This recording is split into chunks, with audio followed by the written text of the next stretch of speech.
Well, Caitlin, thank you. Yeah, there have been lots of stories and confusion over the protests over the refugee and immigration ban this weekend. And that's because there's a lot of different facets to this executive order that all deserve their own little time to make sure we understand them all. It is very confusing, even to us. So joining me this morning to at least break it all down is National Security Analyst Lew Nescott. Glad to have you back on the show. Good to see you. Good to have you here. All right. Okay, why don't you just start by explaining what we know about the executive order as it's intended. Okay.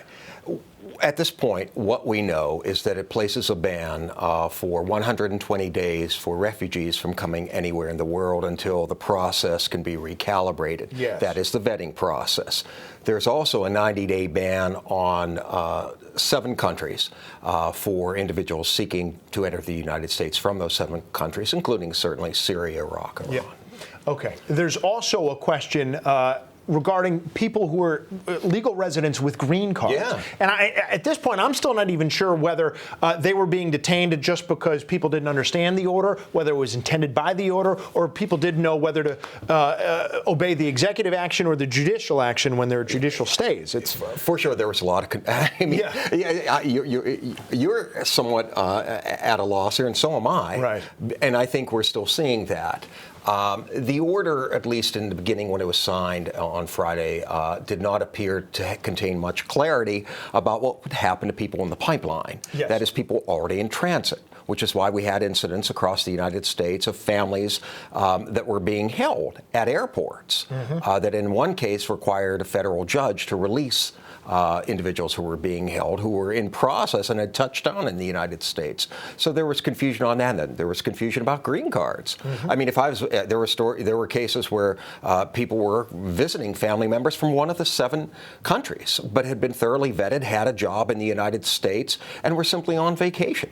Yeah. And there was concern about whether they could even come back home to their families and their jobs here in the United States. So, yeah, there was a lot of confusion. I think one thing that everybody at least agrees on is that by design, these are designed to be temporary measures. Then the arguments start, both pro and against. And I'm hearing people on both sides using the consistency argument, and they're bringing up something roughly similar that President Obama did in 2011. Right. How is that similar and how is that different? You know, I mean, are there similarities? Sure. Yeah. But there are significant differences. Here's the primary difference. In 2011, President Obama restricted the flow, that is, the amount, the number of visas that will be awarded to residents from Iraq coming to the United States, in part due to a threat, a particular threat of, if you remember, there were, I think, 2 individuals living in Kentucky, Bowling Green, Kentucky, who had a connection to a cell, a terrorist cell, back in Iraq that was constructing IEDs that in turn presumably was killing personnel, including United States military personnel doing combat operations there. So it's understandable that he would want to slow down the flow, but he didn't ban it. He didn't ban it. He didn't ban it. And I think that's the primary distinction. This is a freeze. This literally locks down people in place. And unless you can explain what happens after that effect, then, you know, you're almost courting disaster in terms of a policy or an executive order. And in fact, Senator John McCain, a ranking Republican, along with Senator Lindsey Graham, a ranking Republican from the state of South Carolina, issued a statement to the effect that this particular executive order was not properly vetted and run through channels such as Defense or Homeland Security. I'll give you an example. Homeland Security on I think Friday or Saturday couldn't really answer the green card question. Yes. Now they are indicating that, yes, you can come back home with a green card, but it is still unclear whether you could come home if you were visiting one of the 7 countries, including Iran, where there is a Harvard fellow in neuroscience who, in fact, was trying to get back. He's been thoroughly vetted, teaching at Harvard, but he happens to have family in Tehran. So he was awaiting word whether he could come home or not. Now, this executive order, is it going to do what it's intended to do? And do you see any other unforeseen consequences, both good or bad, from what's happening? You know, that's a great question. I think we all want tighter security. I mean, we talked about this before this segment. You can't have total freedom, total security. Right. There's always a trade-off, and whether or not it's worth it. You've got to find that balance, right? Of course you do. So I think the intent to secure our borders, you know, I get that. I think you wouldn't find anyone that would disagree with that. Yes. The means, however, the way in which it was done can be problematic, certainly problematic. You know, just to let we've we've talked about this before. Probably, if you look at the number of incidents since 9/11, the greatest threat to our safety and security here at home is homegrown and not native-born. Right. Now, people reference the fact that President Obama had the same countries that President Trump has on the watch list. There are 7 of them, right? Yes. That may be true. However, he did not ban people from traveling to the United States from those countries, and that is a significant difference, I think. Okay.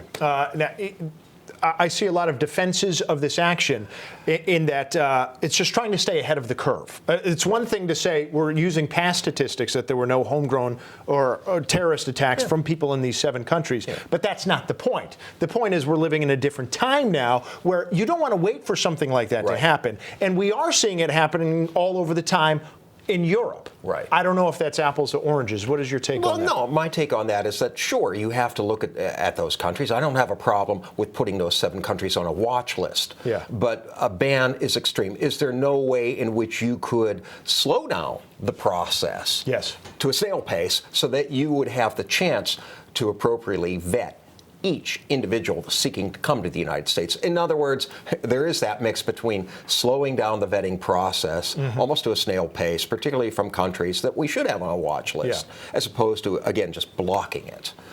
Because there are also repercussions in terms of retaliation measures that those countries, or predominantly Muslim countries, may take if they perceive this as being primarily based on driven by anti-Muslim sentiment disorder rather than security considerations. And if that's, perception's a reality, if that's the perception over there, then that raises a whole host of unintended consequences. Which is pretty much the heart of diplomacy. It's Everything's the heart of interconnected. diplomacy. It's problem solving. It's what I have to fix today.